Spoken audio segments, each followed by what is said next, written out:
Tak perlu tunggu hebat untuk berani memulai apa yang kau impi. Hanya perlu memulai untuk menjadi hebat. Raih yang kau impi seperti singa yang menerjang semua rintangan tanpa rasa takut. Yakini bahwa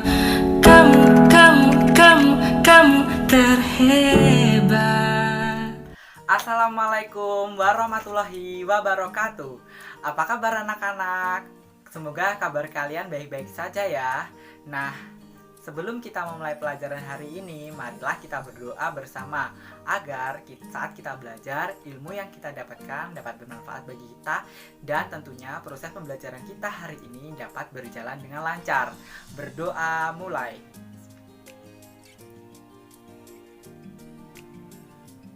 Berdoa selesai.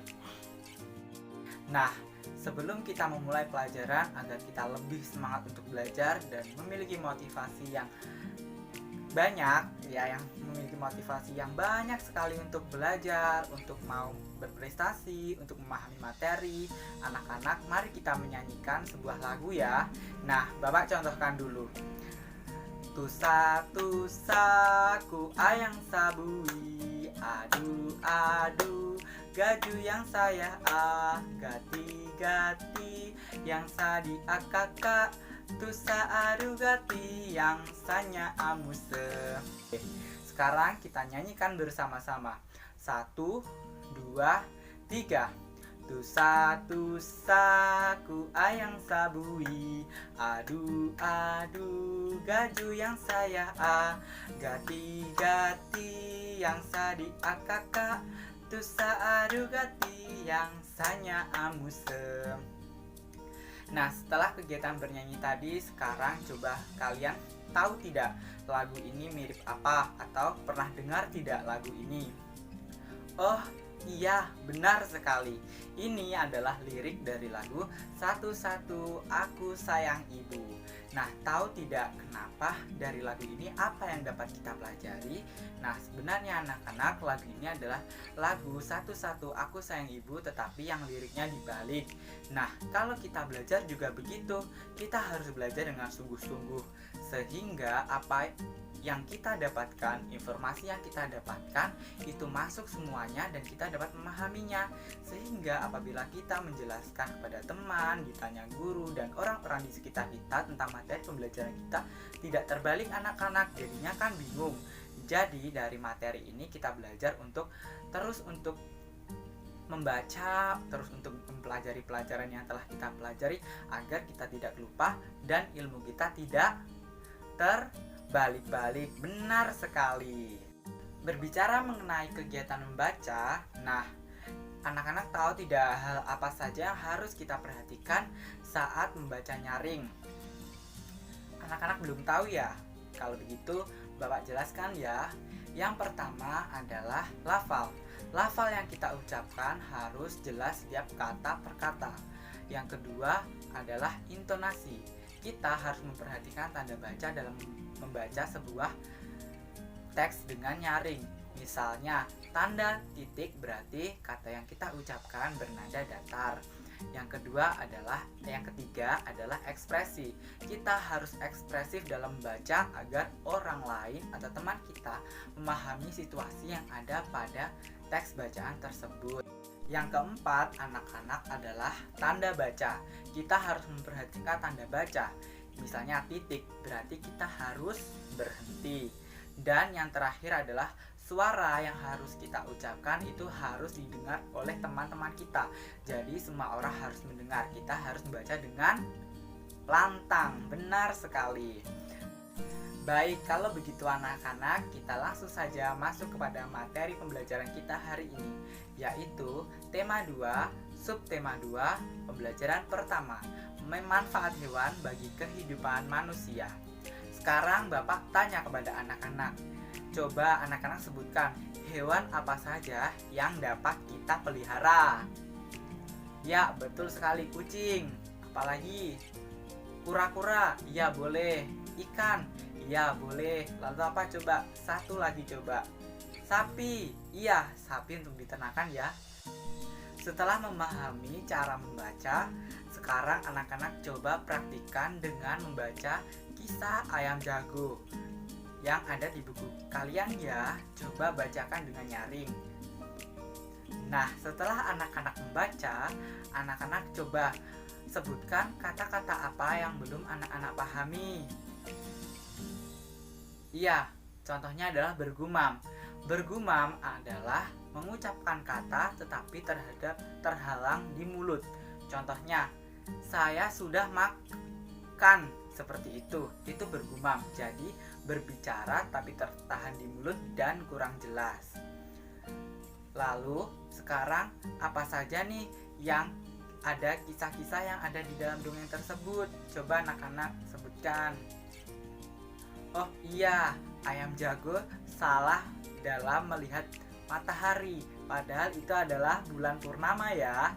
Jadi kalian harus teliti, tidak boleh melihat hanya sekilas, tapi harus diperhatikan baik-baik apakah itu sesuatu yang benar ataupun yang salah. Lalu ada lagi mungkin yang dapat kita ambil. Oh iya, kita kalau ada teman yang salah berarti harus saling mengingatkan. Contohnya burung hantu tadi, ayam jago diingatkan bahwa itu bukan matahari tetapi bulan purnama. Lalu kalau teman kita salah, kita juga harus saling mengingatkan ya. Sekarang coba anak-anak kerjakan soal teka-teki silang sesuai dengan kisah dongeng ayam jago baru. Nah, dalam soal tersebut terdapat 5 soal mendatar dan 4 soal menurun. Jadi, cara mengerjakannya adalah apabila soalnya mendatar, berarti tulisannya ditulis menyamping atau mendatar. Apabila soalnya menurun, berarti jawabannya ditulis secara menurun sesuai abjad yang benar. Dan jawabannya sesuai dengan teks yang ada di dongeng ya. Diperhatikan ya anak-anak dan diingat. Jawaban harus sesuai dengan kisah yang ada di dongeng. Oke, selamat mengerjakan. Nah, anak-anak, materi kita selanjutnya adalah sifat pertukaran pada bilangan perkalian. Sebelumnya, anak-anak sudah pernah dengar atau sudah tahu apa belum? Apa itu sifat pertukaran pada bilangan perkalian? Oh, ada yang sudah dan juga ada yang belum ya? Oh, berarti yang sudah belajar, yang belum berarti harus memperhatikan yang dijelaskan Bapak ya.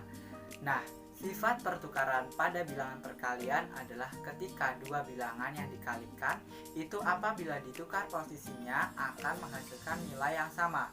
Contohnya nih ya, 2 dikalikan 3. 2 dikalikan 3 sama dengan 2 ditambah 2 ditambah 2 sebanyak 3 kali. Berarti sama dengan 6 ya. Lalu sedangkan apabila kita tukar posisinya seperti ini, 3 dikalikan 2. 3 dikali 2 sama dengan 3 ditambah 3 sama dengan 6. Berarti 3 ditambah 3 sama dengan 6. Berarti apabila kedua posisinya kita tukarkan, hasilnya adalah sama ya. Dari sini anak-anak sudah paham kan? Kalau sudah paham, anak-anak sekarang coba perhatikan perkalian pada kegiatan yang dilakukan oleh Benny. Nah, Benny memiliki 10 ekor anak ayam. Benny ingin mengelompokkan anak ayam tersebut ke dalam beberapa kelompok. Yang pertama, Benny ingin memasukkan 2 anak ayam pada masing-masing kandang. Cara yang kedua, Benny ingin memasukkan 5 ekor anak ayam kepada beberapa kandang. Nah, cara yang pertama ya, anak ayam Benny kan ada 10. Lalu Benny ingin memasukkan 2 ekor anak ayam pada beberapa kandang. Lalu ada beberapa kandang yang dibutuhkan, seperti itu ya berarti. Nah, cara yang pertama kita hitung. Benny memiliki 10 ekor anak ayam. Kandang pertama diisi 2 ekor anak ayam. Kandang kedua diisi 2 ekor anak ayam lagi. Berarti berapa ayam sudah? 4. Lalu kandang ketiga dimasukkan 2 ekor anak ayam lagi, berarti 6. Lalu 2 ekor anak ayam lagi dimasukkan ke dalam satu kandang lagi, berarti 8. Dan yang terakhir adalah kandang yang kelima berisi 2 ekor anak ayam, berarti sudah 10 ya. Berarti berapa kandang yang dibutuhkan? 5. Betul sekali. Dan Cara yang kedua, Benny memasukkan 5 ekor anak ayam dalam setiap kandang. Kan ayamnya ada 10. Jika masing-masing bersih 5, maka kandang yang dibutuhkan adalah 2. Betul sekali. Berarti 2 dikalikan 5 sama dengan 10. 5 dikalikan 2 sama dengan 10. Berarti meskipun tempatnya ditukar-tukar, hasilnya sama. Anak-anak sudah paham ya tentunya. Kalau anak-anak sudah paham, silahkan anak-anak kerjakan soal latihan yang menggunakan sifat pertukaran pada perkalian dengan teliti ya. Nah, sekarang Bapak coba tanya kepada anak-anak. Anak-anak tahu tidak gerakan yang dihasilkan oleh hewan? Iya, betul sekali. Ada yang terbang. Lalu apalagi coba?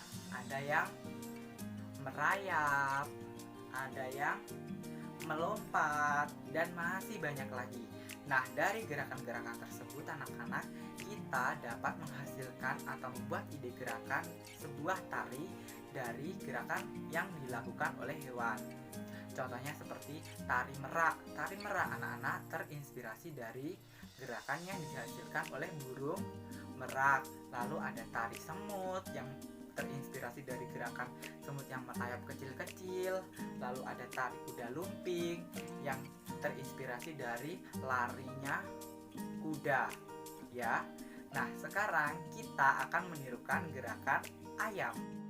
Nah, anak-anak, untuk menirukan gerakan ayam, yang pertama harus kita lakukan adalah kita harus berdiri, lalu tekuk kedua siku seperti ini. Gerakan secara perlahan, semakin cepat, tambah cepat, dan lebih cepat. Sudah tahu kan? Kita ulangi sekali lagi ya. Berdiri tegap, tekuk kedua siku, gerakan secara perlahan, bertambah cepat, lebih cepat, dan tambah cepat. Pasti sudah bisa kan kalian?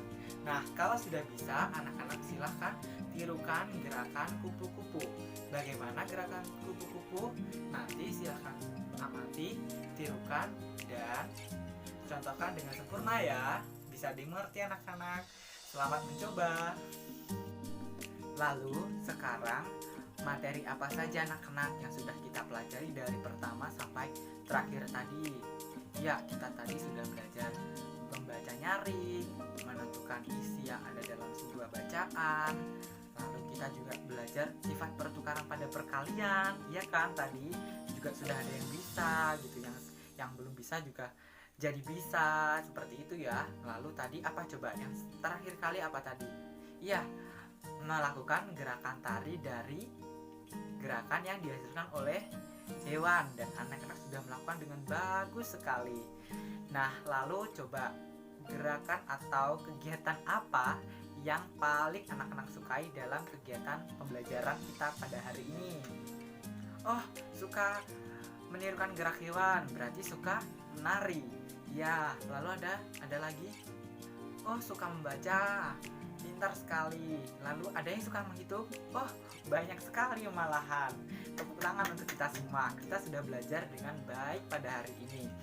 Nah, untuk itu pesan Bapak adalah setelah pembelajaran ini anak-anak harus selalu giat untuk belajar, selalu semangat untuk belajar agar kita dapat meraih prestasi kita. Karena dengan kita semangat, kita akan memiliki motivasi yang berlebih untuk meraih cita-cita kita, dan dengan kecerdasan kita dapat mempermudah langkah kita untuk meraih cita-cita kita, dan kita dapat menghasilkan sebuah prestasi tentunya. Nah, untuk itu marilah kita menutup pembelajaran hari ini dengan membaca doa bersama-sama. Berdoa, mulai.